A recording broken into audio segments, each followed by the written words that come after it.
Run to rush hour, get revved up with me, Patrick Christys, on GB News and GB News Radio. Join me, Andrew Pearce and Bev Turner, Monday to Thursday, 9:30 a.m. Who benefits from that? Not the British public. And on Fridays, join us, Tom Harwood and Ellie Costello from Britain's Newsroom. That's what you get with this show. That's fantastic. If it's happening, we're talking about it on Britain's Newsroom. GB News, Britain's news channel. GB News, unlike other broadcasters, isn't obsessed with the London-Westminster bubble. We think there's a nation beyond the M25, and that's why we talk about the issues that matter across the land. Join me on State of the Nation, 8 to 9 o'clock, Monday to Thursday, on GB News. Daisy's listening, and you should too. People in Britain, they love free speech, but they also love fair play. I don't care if I'm speaking somebody from a trade union, from the Labour Party, somebody from the SNP. And I think the viewers like to see that actually we can challenge one another, but in a positive way. We think we ask the questions that people want to ask, and often we ask the questions that we wanted to ask in Parliament but never got the chance to ask. So join us every Saturday, 10 a.m. till noon on GB News, Britain's news channel. First and foremost, I am a GB News fan, and I was before I was working here. Just love the fact that we're asking the questions that a lot of establishment media won't ask. With a bit of a twist, we not only want to inform you, but we want to keep you entertained. It's worth the drive because you get in and the team's all ready and waiting, they're itching to go, and it's a proper little family. GB News is the People's Channel. It's the audience that makes the programme sing. We're giving our viewers and our listeners a voice. I see the thousands of your letters, tweets, emails, you name it, coming in. Britain is broken. How on earth did we get into this mess? But more importantly, how do we get out of it? The establishment had their chance. Now we're here to represent you. It's time for something different. It's time for GB News. I'm very patriotic. I believe in Britain. Our best days lie ahead. Britain's watching. Britain's watching. Join us here on GB News. The People's Channel. Britain's news channel.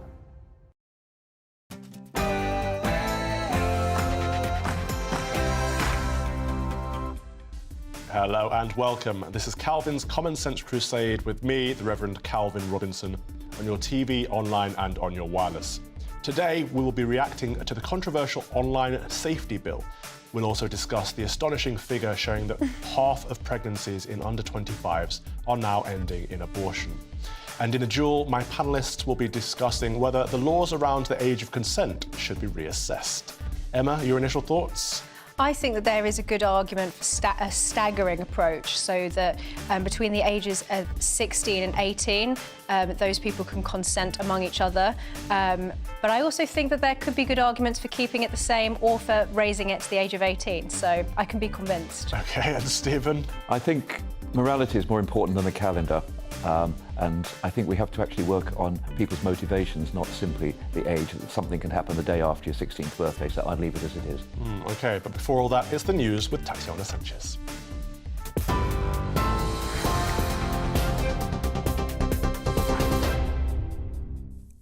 Kelvin, thank you, and good evening. This is the latest from the GB Newsroom. A woman arrested after a Land Rover crashed into a prep school in South London, killing 2 children, has been rebailed until January.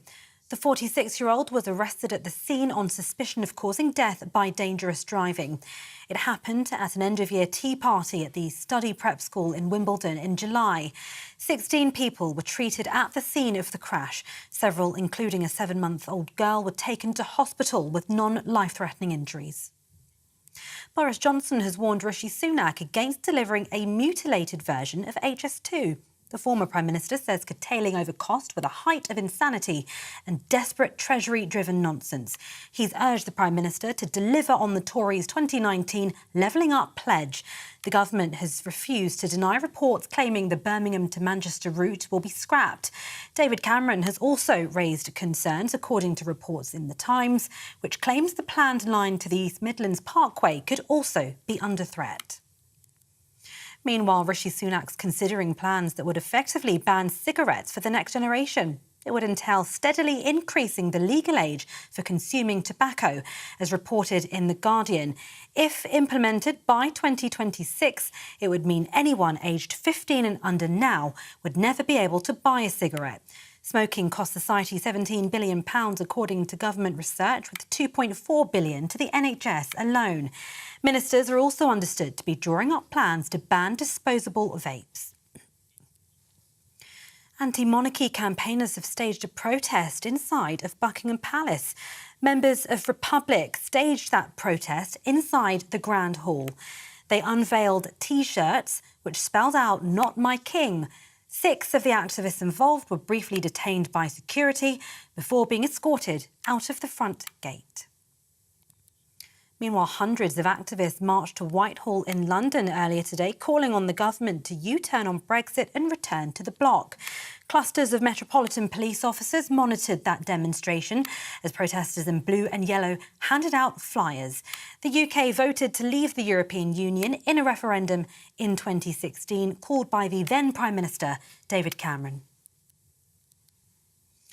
And finally, nearly a third of patients have suffered long-term organ damage as a result of COVID-19. That is according to findings of a new study, which also found abnormalities in the lungs were almost 14 times higher in those who'd had the virus. Abnormal findings involving the brain and kidneys were 3 and 2 times higher, respectively. The extent of the damage was often influenced by the severity of their infection, their age, and other diseases in the body. This is GB News across the UK on TV, in your car on digital radio and on your smart speaker by saying play GB News. Now it's back to Calvin.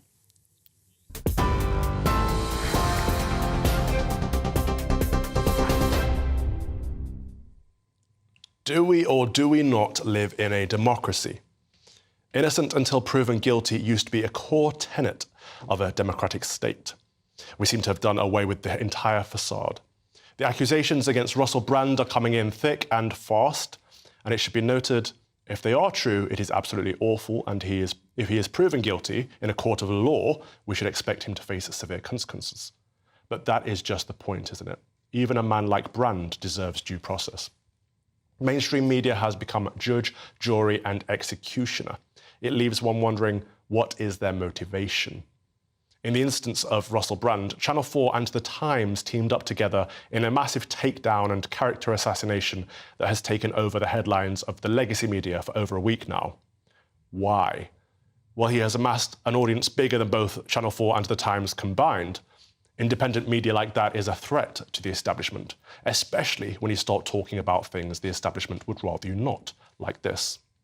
Have an economic system in which pharmaceutical companies benefit hugely from medical emergencies, where a military-industrial complex benefits from war, where energy companies benefit from energy crises, you are going to generate states of perpetual crisis, where the interests of ordinary people separate from the interests of the elite. The Times is paying to advertise their story on social media. So if the accusers turn out to be victims, the Times is paying to promote their trauma. If the accused is innocent, the Times is paying to promote a lie.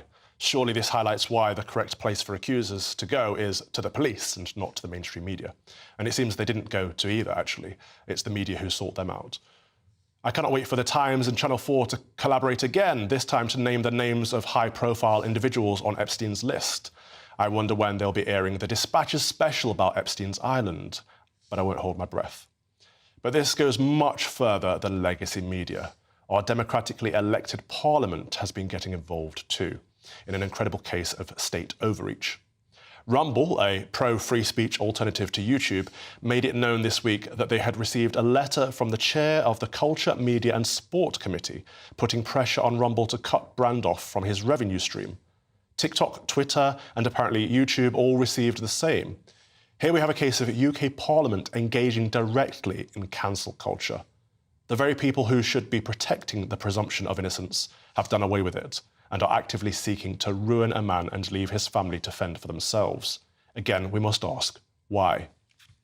Caroline Dinenage, the chair of CM&S, her full title is the Right Honourable the Lady Lancaster of Kimbolton. Her husband is Major General the Right Honourable the Lord Lancaster of Kimbolton. Major General Lancaster was Deputy Commander of the 77th Brigade from June 2018 until July 2020. The 77th Brigade is the UK government's disinformation unit.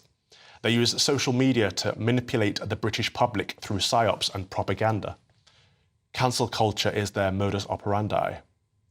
Dame Dinage also wrote to us, to my boss at GB News, to complain about one of our presenters, Bev Turner. She claimed Bev was not showing impartiality. How ironic. This is a nonsense. Bev Turner and Andrew Pearce co-presented on the programme in question and both strongly disagreed on this matter. There was a balance of opinions. Dame Dinage has sent numerous letters of this type to media companies, well beyond her remit. The question is, was she acting alone as chairman or in knowledge of the entire committee? I say that Dame Dinage needs to apologise and resign, effective immediately, and perhaps the entire committee needs to be disbanded too. The worst thing about all of this is that the accusers cannot get justice and the accused cannot go to fair trial.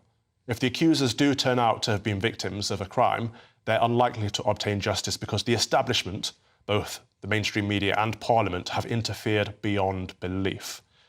I hope the accusers were not victims, and if they were, that they are able to find relevant support. Likewise, Russell Brand cannot get a fair hearing when the establishment has already determined his guilt. Establishment overreach has undermined the presumption of innocence. Parliament has run roughshod over his civil liberties.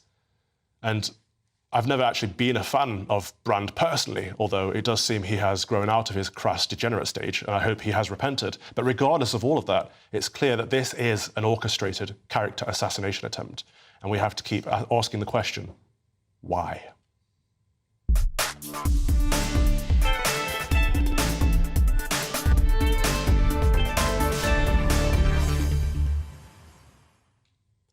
This week, we've seen increasing calls to reassess the age of consent laws and social norms. It's in light of allegations against the comedian and actor Russell Brand, including a woman alleging that the star sexually assaulted her when she was 16 and he was in his 30s.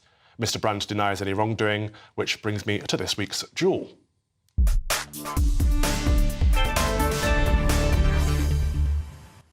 Now, obviously, we won't be speculating with regards to the allegations against Mr. Brand, but we will be talking about the topic in general. And joining me more broadly to discuss this matter of the age of consent laws and should we reassess them, we have the UK Director of Common Sense Society, Emma Webb, and the former Labour Party MP, Stephen Pound. Stephen, let's start with you, because Emma's a bit floppy on this topic, it seems. The age of consent. Should we reassess it? No, we shouldn't.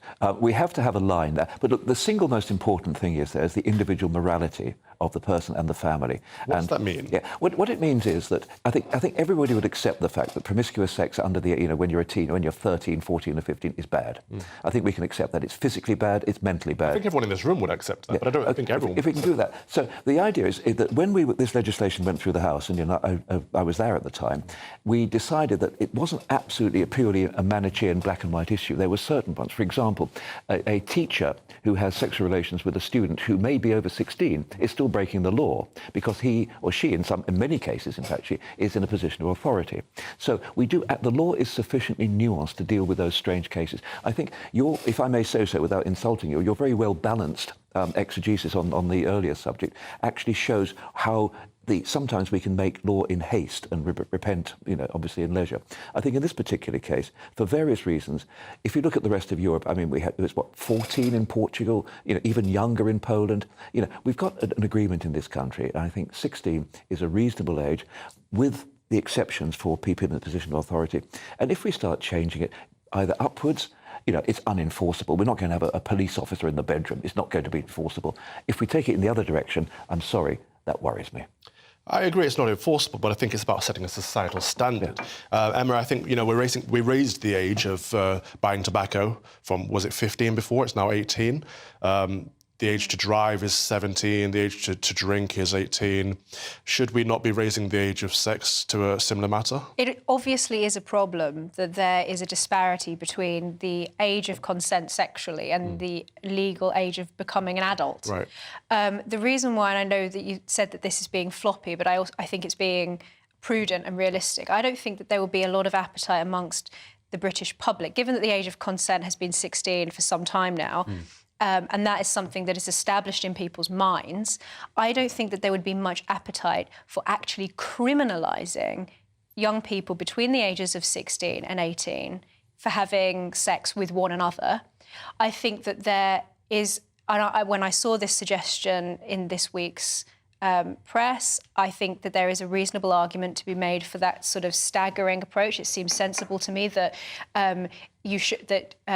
that consent could be sort of like bracketed off 16 to 18 and then above. Right. And I can see how you might be able to, as Stephen was saying, there's already some nuance in the original legislation on this, that there could be some grounds to extending that provision for not allowing consent between, say, a 16-year-old and somebody in a position of authority, like a teacher or somebody who's in some other kind of position of authority over them, extending that to all adults over the age of 18. So it's also about balancing this with the fact that people have already got the age of consent as 16 very much baked into their minds. What is it that you think that the British public will be likely to accept? I don't think the British public will be likely to accept the wholesale blanket criminalising of sexual relations between the ages of 16 and 18.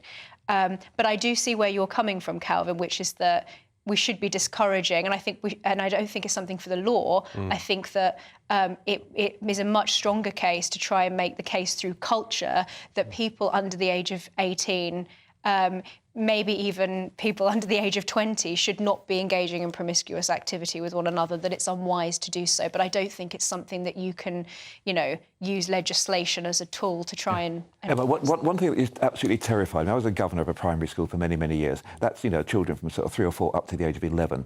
I saw 10-year-old children looking at hardcore pornography on their telephones. Hardcore. I mean, this is really nasty stuff. And inevitably, they start, thinking, can we participate in this? And I think we have a real issue. I used to say, where are the parents in this? Where are the guardians in this? Where are the religious leaders?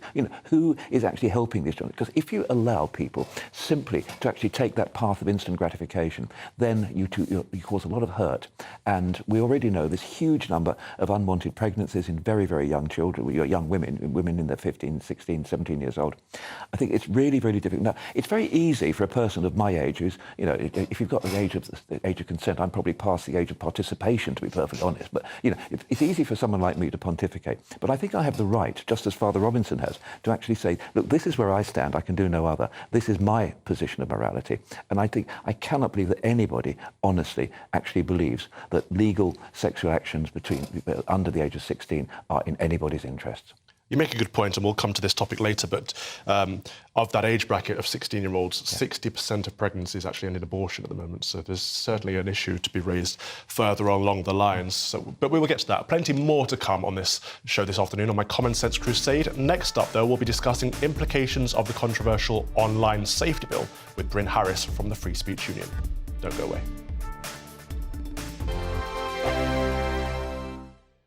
What you get for breakfast is something that, if we do our jobs right, you will wake up to news that you didn't know the night before. It's a conversation. It's not just me and Eamon. We want to get to know you, and we want you to get to know us. From 6 is Breakfast with Eamon and Isabel. Monday to Thursdays on GB News, Britain's news channel. Nightmare commute. Kick it up a gear with me, Patrick Christie's, at drive time, 3 till 6 p.m, Monday to Friday on GB News Radio.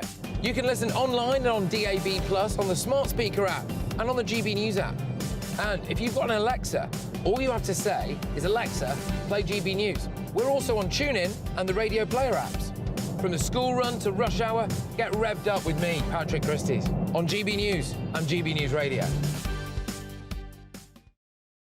Join me, Andrew Pearce and Bev Turner, Monday to Thursday, 9:30 a.m. Who benefits from that? Not the British public. And on Fridays, join us, Tom Harwood and Ellie Costello from Britain's Newsroom. That's what you get with this show. That's fantastic. If it's happening, we're talking about it on Britain's Newsroom. GB News, Britain's news channel. GB News, unlike other broadcasters, isn't obsessed with the London-Westminster bubble. We think there's a nation beyond the M25, and that's why we talk about the issues that matter across the land. Join me on State of the Nation, 8 to 9 o'clock, Monday to Thursday on GB News. Daisy's listening, and you should too. People in Britain, they love free speech, but they also love fair play. I don't care if I'm speaking somebody from a trade union, from the Labour Party, somebody from the SNP. And I think the viewers like to see that actually we can challenge one another, but in a positive way. We think we ask the questions that people want to ask, and often we ask the questions that we wanted to ask in Parliament but never got the chance to ask. So join us every Saturday, 10 a.m. till noon on GB News, Britain's news channel. First and foremost, I am a GB News fan, and I was before I was working here. Just love the fact that we're asking the questions that a lot of establishment media won't ask. With a bit of a twist, we not only want to inform you, but we want to keep you entertained. It's worth the drive because you get in and the team's all ready and waiting, they're itching to go, and it's a proper little family. GB News is the people's channel. It's the audience that makes the programme sing. We're giving our viewers and our listeners a voice. I see the thousands of your letters, tweets, emails, you name it, coming in. Britain is broken. How on earth did we get into this mess? But more importantly, how do we get out of it? The establishment had their chance. Now we're here to represent you. It's time for something different. It's time for GB News. I'm very patriotic. I believe in Britain. Our best days lie ahead. Britain's watching. Britain's watching. Join us here on GB News. The people's channel. Britain's news channel.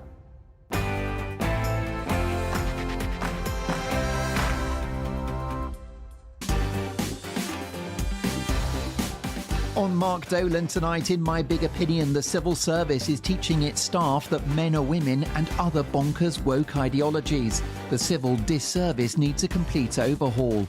In My Take at 10, Prince Charming has been axed from Cinderella on the grounds of sexism. I'll be making the case for the handsome prince, plus the world-renowned professor with the key to happiness. My top pundits and tomorrow's papers. We're live at 9.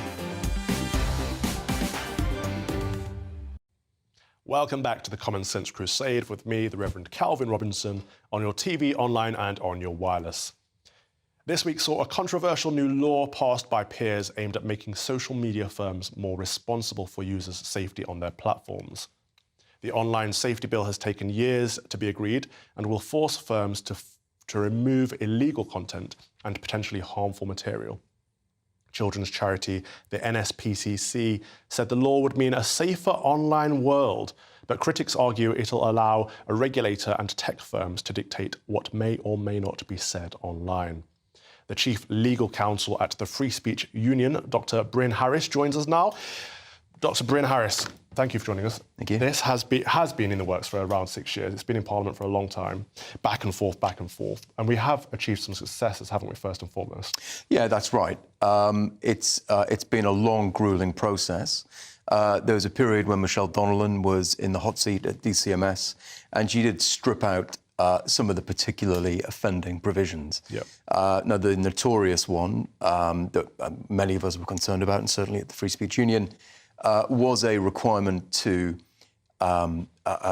remove, in effect, legal but harmful content. So this is content that's not, in breach of any law, but might be harmful to adults. So this was something, obviously, that was, utterly vague and could lead to the restriction of, completely innocent, legitimate speech. Right. So what is harmful? Well, exactly. The bill's answer to that is that what is harmful is harm. It's one of those circular definitions that a woman is a woman. Right, exactly. That got us nowhere. So you're right that was progress, and the bill is better for the removal of that provision. Right. However, I think it's likely that the way that the bill will play out, it's still going to result in tech companies taking down stuff that isn't illegal, but they think it looks harmful. Let's play on the safe side. Well, let's talk about some of the things that have been left in that are concerning. So this idea that there has to be an automated system to remove content that is reasonably likely to infer that it could be illegal. So this, to me, sounds like what we already see with the DCMA takedowns, that people can say, oh, that's copyrighted, remove it, and there's no real checking process. It's just gone straight away, which means that people's livelihoods are taken away straight away too. Yeah, exactly. I think a problem with this illegal content duty as well is that it's not simply a duty to remove illegal content or allegedly illegal content that they're notified of. There's also a proactive duty to prevent illegal content from getting there in the first place. Now, again, I think it's important to be fair that as the bill was going through Parliament, safeguards were added. So, for instance, now it's a dubious safeguard. So now providers will have to say, is there a defence to this alleged illegality? Right. What is the required intent for this to be an offence? Which I think is relevant and a safeguard. But you've got to ask, how good are people at Twitter going to be at essentially, carrying out assessments that, the police and the CPS struggle But worse to. than that, Bryn, who's going to be regulating this? Well, I'm afraid it's Ofcom, which and that brings us on to the next round of fun and games, which will be seeing how Ofcom goes about its regulatory duties. It's going to have to draft codes of practice. So there's an awful lot more busybody work to do. Certainly, the FSU is going to be, I hope, very engaged in holding the feet to the fire. I mean, I'm willing to take an optimistic punt that Michael Grade is a fairly sensible guy at the top of Ofcom. The question is, at the sort of middle echelons, is there going to be that same level of common sense? And we'll have to wait and see. Experience would tell me otherwise, but let's wait and see.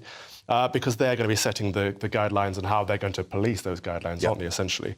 One of which could be age verification for online adult content. Yep. What does adult content mean? Well, they've introduced new provisions and a special regime for pornographic content. There are two things. I mean, there's so there needs to be verification to see, okay, is it a child user who's seeing this?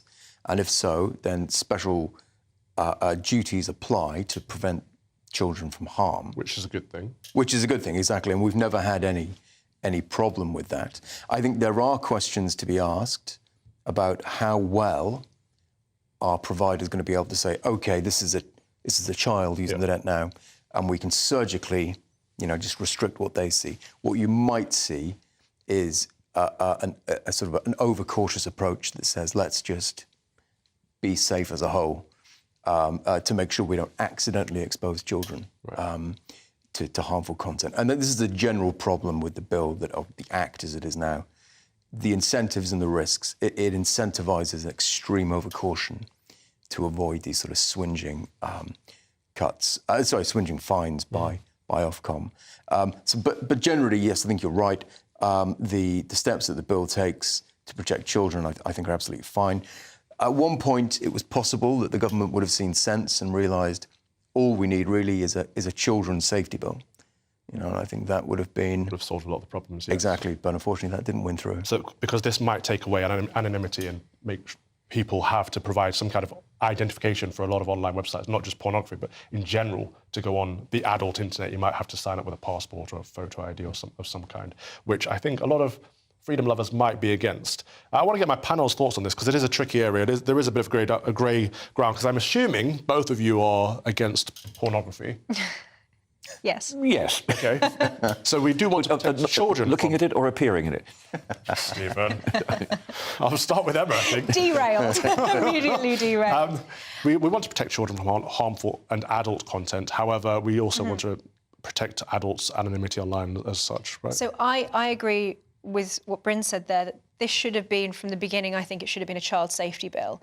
And we've seen this time and time again with large pieces of legislation that are almost too broad for parliamentarians to properly scrutinise. And it has some good bits, some bad bits, but it's not specific enough to be a good, effective piece of legislation that doesn't have all sorts of unforeseen negative consequences.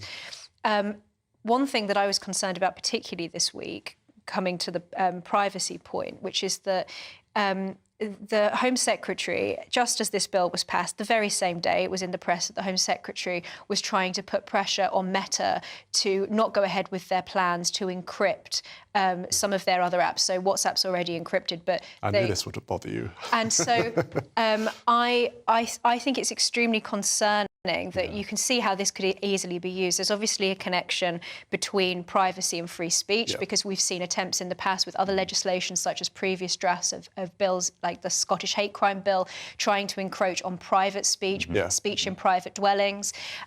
So you can see how this could start to affect the privacy of adults, that this could have ramifications on the freedoms of adults that are not doing anything illegal. Well, let me ask Bryn about that before I go to Stephen, because this has raised another point that WhatsApp messages, Signal messages, etc., they are encrypted. However, Ofcom will require access to be able to scan private messages, which means that we might be, as UK citizens, be forced to download some kind of app that enables them to scan the messages before they're encrypted. I mean, my understanding, the bill sort of raced through Parliament in its final stages.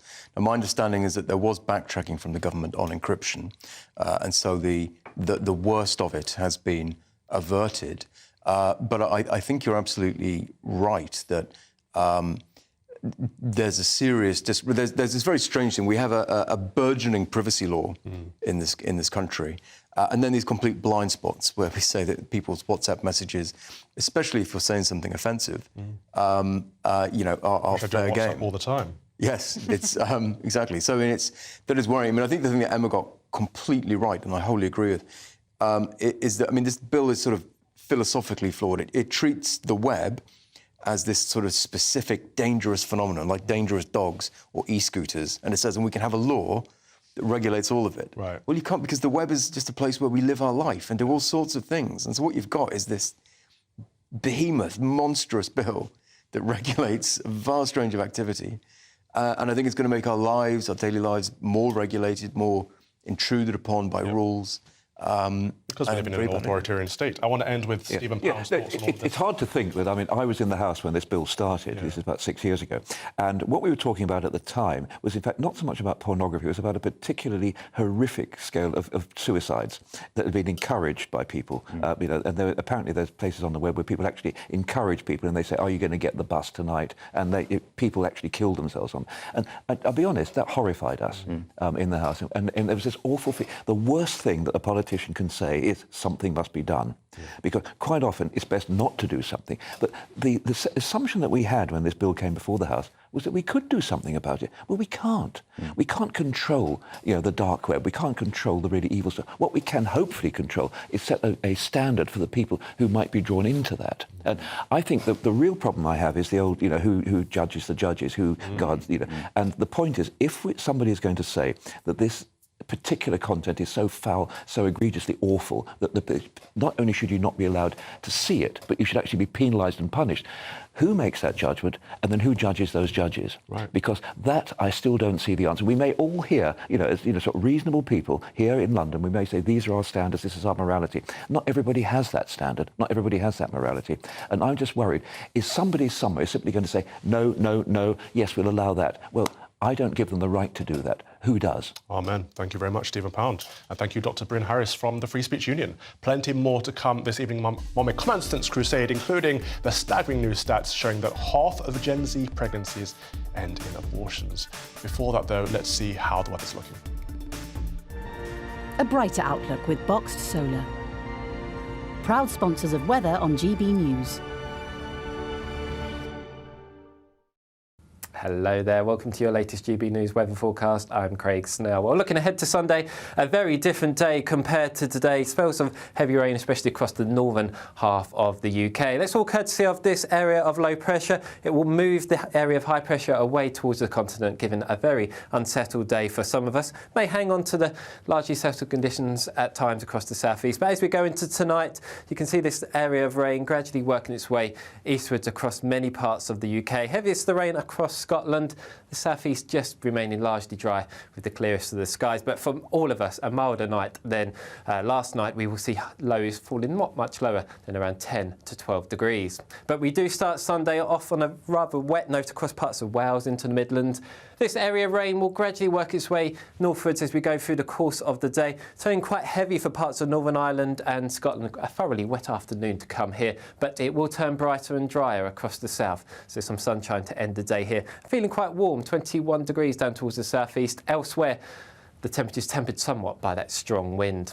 Into Monday, the overnight rain clearing, really leaving a mixture of sunshine and scattered showers. Some of the showers potentially quite heavy and thundery across the northern half of the UK, with the best of the sunshine down towards the south. But the unsettled weather is set to continue as we go into next week, potentially turning very wet and windy on Wednesday. A brighter outlook with Boxed Solar. Proud sponsors of weather on GB News.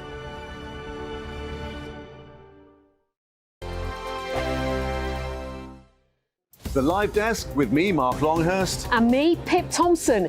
It's here Monday to Friday on GB News. From midday, we'll bring you the news as it breaks, whenever it's happening and wherever it's happening, from across the UK and around the world. Refreshing, feisty, but with a bit of fun too. If it matters to you, we'll have it covered on TV, radio and online. Join the Live Desk on GB News, the People's Channel, Britain's news channel.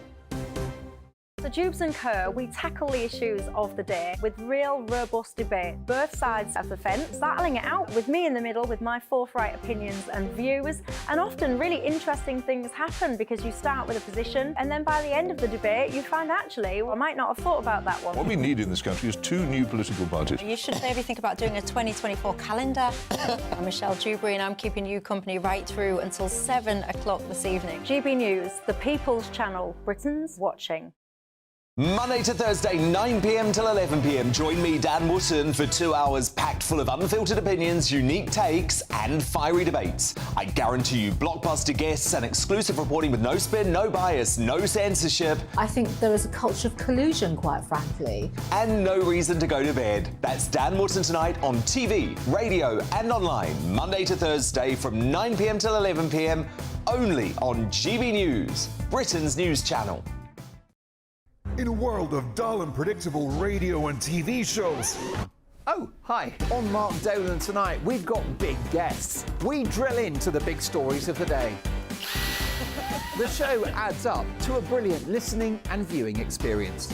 Mark Dolan Tonight is the most entertaining current affairs show ever, and that's a fact. That's Mark Dolan Tonight, Friday, Saturday and Sunday from 9. Only on GB News, Britain's news channel. Like all families, we have arguments every now and then, but actually we agree on what the mission of GB News is, and that's the most fundamentally important thing. GB News provides the kind of platform that lets all voices be heard. We don't hold back. We're free to say what we really think. Just because some people who live in a tiny little Westminster bubble think that their particular story is important, that's not the most important story for me. And often they will be difficult stories, stories that you won't find on the establishment media. Because what people think in the north of England may be very different to what they're thinking in the home counties. We're going to carry on telling the world what life is really like for households up and down the UK. We love to be in your car, in your kitchen as you're having your breakfast. Whatever you're doing, you are part of the show. If it matters to you, it matters to us. Britain's watching. Britain's watching. Britain's watching. We're proud to be GB News, the People's Channel, Britain's news channel.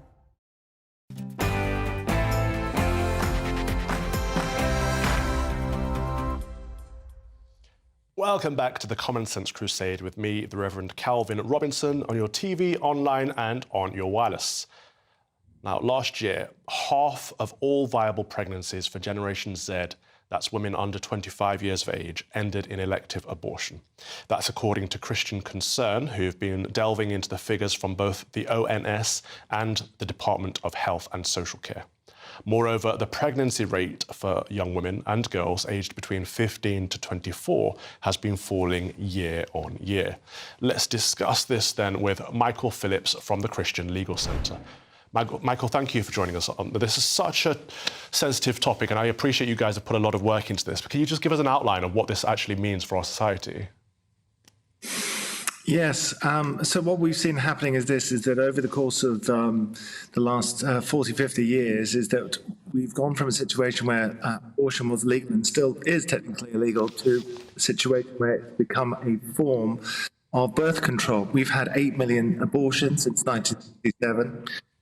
And every year, unfortunately, it just goes up and up and up. I just wanted it out my ear.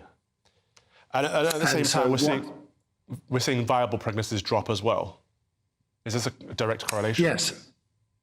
Yes, there's a direct correlation, because what happens is this, is that we are told that abortion is good, abortion is safe, but in fact what is happening is this, is that it results in adverse mental health consequences for women.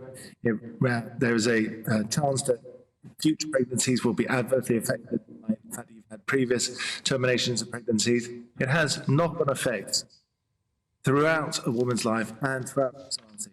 It doesn't just stop with the termination of the pregnancy. Ramifications, it's like throwing a stone in the water, the ripples go out and out and out, and affect so many other things. Right, I think there's a slight difficulty with your sound, so we'll come back to you shortly. I want to bring my panel in on this.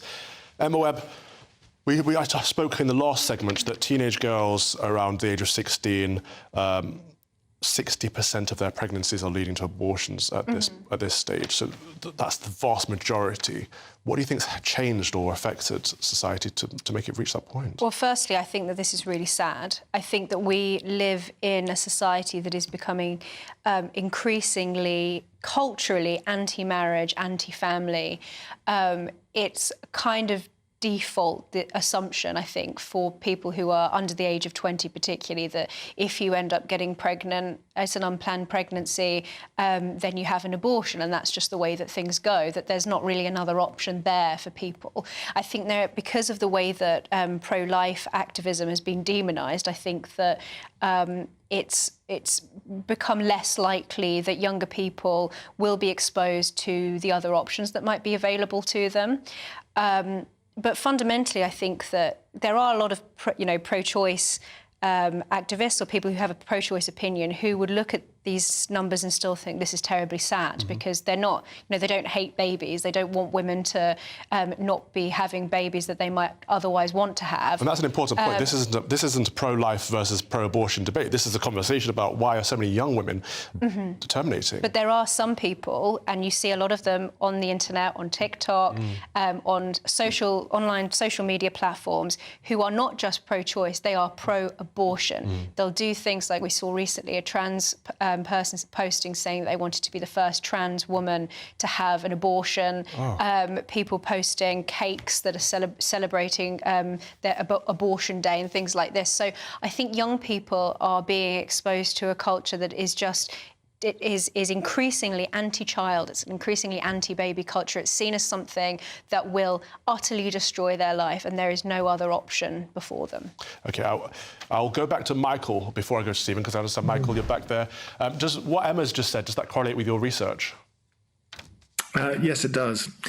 And I think the problem is this, is that people need to be told right from the very get-go when they're at school, even when they're at church, because these things are not even being taught at church anymore, that life is sacred. And from 3 weeks of age, you have a heartbeat. At 6 weeks, you have brainwaves. At 8 weeks, you have unique fingerprints. And so you are unique. You are a person. And the right to life is the only unqualified right that there is in the European Convention of Human Rights. And it is absolutely sacrosanct, and we must celebrate it. And that's the problem. Not only do we not understand the science involved, but also we don't celebrate life. We don't celebrate big families anymore, and we are moving towards a culture of death in our society, where what is celebrated is what is material, and children are seen as a drag. And so it's very sad that this is really something which is the ultimate the manifestation of what we now believe as a society. So we have to celebrate life, we have to celebrate children, we have to celebrate families. Phillips from the Christian Legal Centre. Now I want to bring in Stephen Pound. Again, this is not about whether we're pro-life or pro-choice. This is about the fact that the vast majority of pregnancies in young women are now being ended. You're absolutely right to make that distinction. And I have to say, initially, I do feel a reluctance as a man to actually be talking about this. And I know this is a controversial thing, but I mean, this is obviously, it doesn't affect me personally, but it does affect me as a human being, and affects me as an individual who has respect for life. And I tell you what really infuriates me about it. I'd like to know a bit more about the data, by the way, whether it's GB, UK, Europe, whatever, because we're not entirely sure. But here's the thing. If somebody treats an abortion as a form of contraception, they are trivialising human life. They are trivialising and in many ways showing contempt for the greatest gift that God has given us, the gift of life. And if you actually say that you can have a one-night stand, but it won't matter because you can have abortion in the morning. What does that say about your morality? But above all, what does it say about that child? Read Wes Streeting's new biography. I don't know if you've read that, because his mother was going to abort him, and she didn't because she had a fry-up that morning, and it's called 2 bills and a fry-up. You know, and so somebody like Wes Streeting, who, you know, he's just one of millions of people who is on this earth, and when you think of all the millions who aren't, because of an abortion, you start to think, you know, the old Beethoven thing, you know, Beethoven would have had an abortion nowadays. But look, it's the idea that a human life can be something which is actually dealt with in a frivolous, contemptuous way. You say, you know, I can't be bothered to take precautions, I can't be bothered to, you know, even, you know, avoid sexual activity, but it's all going to be all right, because I'm going to pop down to the clinic in the morning and they're going to switch on the suction. I'm sorry, that trivialises human life, and that is anti-life. It's not pro-choice or anti-choice, it is anti-life. What I'd like to see in these statistics, you asked where they're from the ONS and the DHSC. I'd also like to see a breakdown in the statistics, because we don't know how many of these abortions are claimed for medical reasons, but we know the vast majority of these ones were elective. So that stands out. But again, it wasn't a debate on pro-life versus pro-choice. It was just looking at the statistics of this is what's happening in our society, unfortunately. But before we take a break, let's have a look at what you've had to say about today's topics so far. On the dual topic, on whether we should review the law of the age of consent, Hannah says, while I do think everyone is innocent until proven guilty, I think the rules around the age of consent are way too blurred. There should be some sort of law that means you can't have relations with anyone under the age of 18 unless you are also the same age or near enough. I think that's pretty much what Emma Webb was trying to say. Thank you, Hannah. Richard goes on to say, I think the trouble is every situation is different when it comes to an age difference in relationships. Plus, times have changed a lot in 10 to 20 years. What was once acceptable is no longer, and this is the big problem when it comes to historical allegations. For this reason, I do think consent laws need to be looked at. Thank you very much for that. And then in terms of online safety, Carl says, I've been feeling very torn on this online bill. On the one hand, I'm a big advocate for free speech, so I have concerns it will lead to more cancel culture. However, as a parent, I really worry about what my kids have access to online. On balance, the latter is my priority. I'd rather my children weren't put at risk by the dark side of the internet. I think I'm with you on that one, Cole. Protecting kids is the priority. Now, on the topic of high abortion rates in under 25s, Angela says, as a woman in her 60s, I don't regret having my first child aged 21. However, these days, I would not want this for any young woman. Yes, the abortion rate in under 25s has gone up, but we've just heard the pregnancy rate in girls aged 15 to 25 has gone down. We should celebrate the fact young girls are focusing on their studies and careers rather than childbirth. No, we shouldn't, Angela, because we'll die out as a society if people stop having children. We should celebrate people having children, and 21 is a perfect age for that. Well done, you. Derek says, I'm afraid my view on abortion is aligned with my view on free speech. Pro-choice. Good for you, Derek, although I strongly disagree for obvious reasons. Every life is sacred. Now, coming up in the final part of my Common Sense Crusade this week, we'll be discussing why our economy may benefit if marriage rates return to 1990s levels. Don't go away.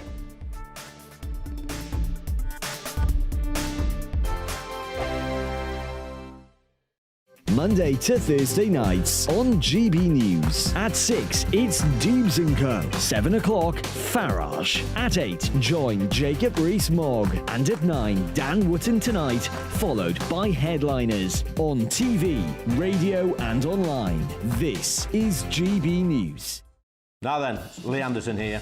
Join me on GB News on my show, The Real World, every Friday at 7 p.m. I'm not eating bloody cat. Are you Delicious. mental? Open your mouth. OK, here comes a train. Reminds me of the scene in Singing in the Rain. Adam, is that a good one? Whoa! Join me at 7 on GB News, Britain's news channel.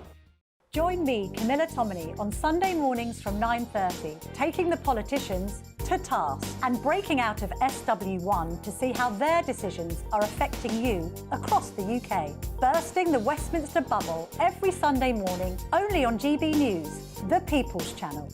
Britain's watching.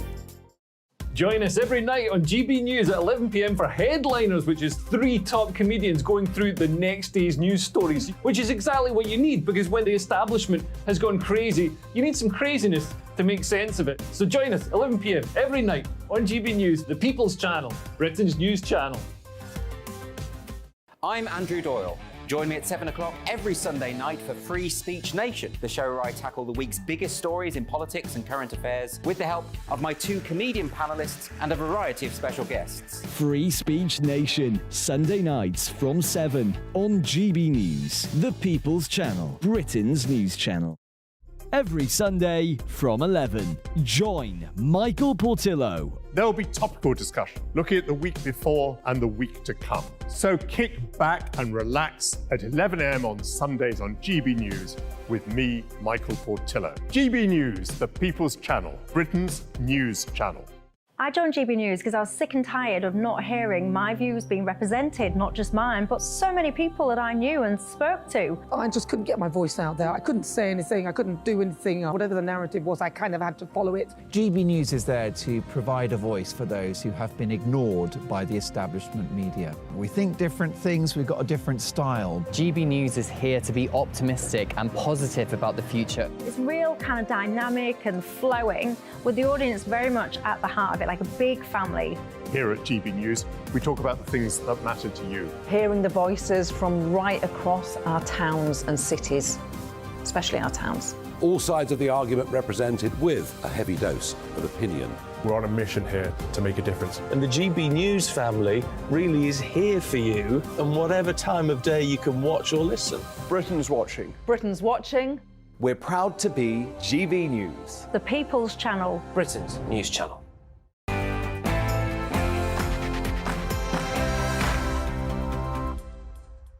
Welcome back. I'd like to thank Emma Webb and Stephen Pound, my dualists this week. Thank you both very much for joining me. And now, on to the next segment. It won't be a popular view for left-wing thinkers and universities, but a powerful new book shows that two-parent families are better. It boils down to simple economics, according to influential American economist Melissa S. Kearney, who says a traditional family has a huge impact on economic outcomes in her brand new book, The Two-Parent Privilege. So is woke anti-family ideology destroying British prosperity? Well, who better to discuss this than Tony Rucinski from the Coalition of Marriage. Tony, thank you so much for coming on today to talk about this very important issue. Well, thank you for having me. And thank you, by the way, for all the stuff you do, not just on GB News, but outside of GB News, supporting organisations like mine up and down the country on your own free time. Yeah, it's great work. Thank you, thank you. Well, run us through this. How is woke destroying the family? Well, so the information in this book is nothing new, Calvin. Everyone knows that growing up with your married mum and dad is a super predictor for you doing well in life. And that's been known for a long, long time. But for some reason, we don't seem to be talking about it. We won't talk about it, which is the ironic thing. And the problem is, so you mentioned in your intro there that marriage rates have fallen. They've fallen about 40% in the UK since the 90s. And you might think, so what? Well, actually, the so what is because it affects kids, it affects children's outcomes. Marriage, so Institute of Family Studies just this past week have shown again that marriage is the best predictor of happiness. Who knew?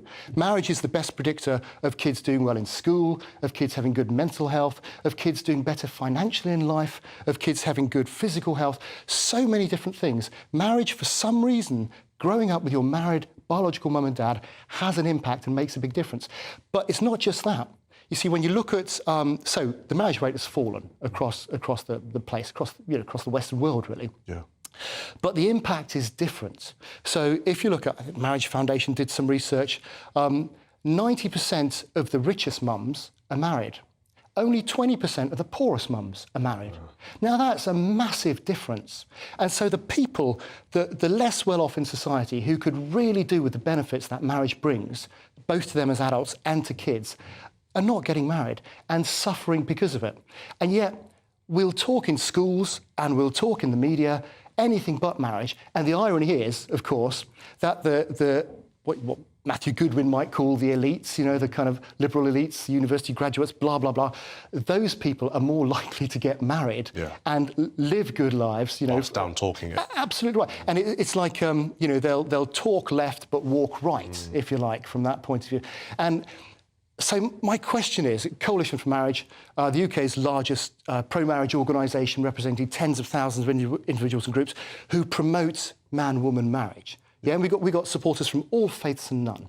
And the question is, how do we get to a place where we can promote this thing which is good for individuals, it's good for kids, and it's actually great for the prosperity of a nation?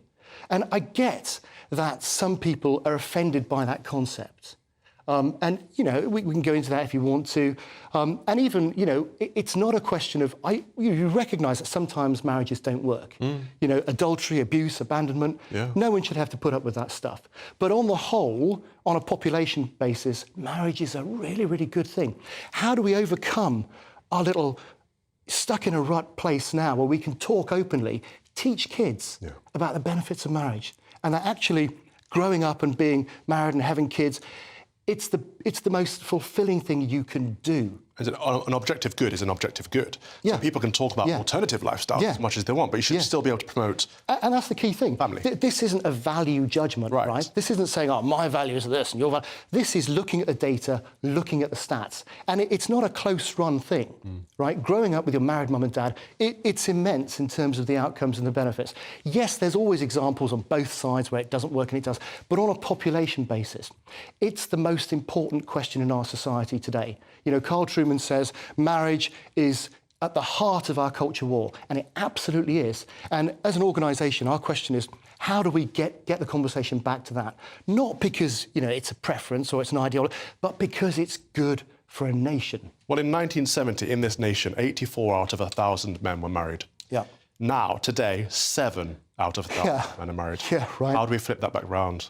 Well, so there's loads of things. I mean, and there's loads of contributory factors to this. And one of them is, you know, you're talking about men there. Well, you know, it applies to women too. So we've got the whole of the organisation of our economy, really, and society is against marriage. You know, if you look at people at the poor end of the socioeconomic spectrum, if they're on benefits and they move in together, a mother and a father, they lose benefits.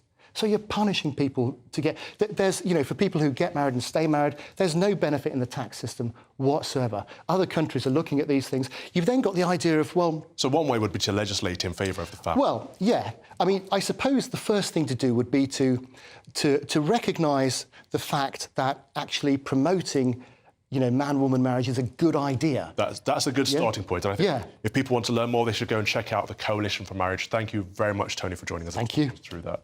Now, each week on the show, we like to end with our closing prayer. This week is the Collect for the 16th Sunday after Trinity.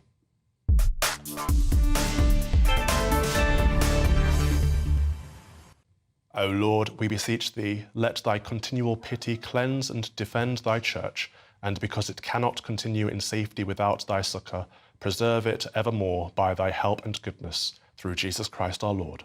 Amen. You have been watching Calvin's Common Sense Crusade with me, the Reverend Calvin Robinson. I'll be back with you next Saturday at 7 p.m. Next up, it's Darren Grimes and his Liberal friends. But before that, here is the weather. Have a good weekend. God bless you. Desmond. That warm feeling inside. From Boxed Boilers. Proud sponsors of weather on GB News.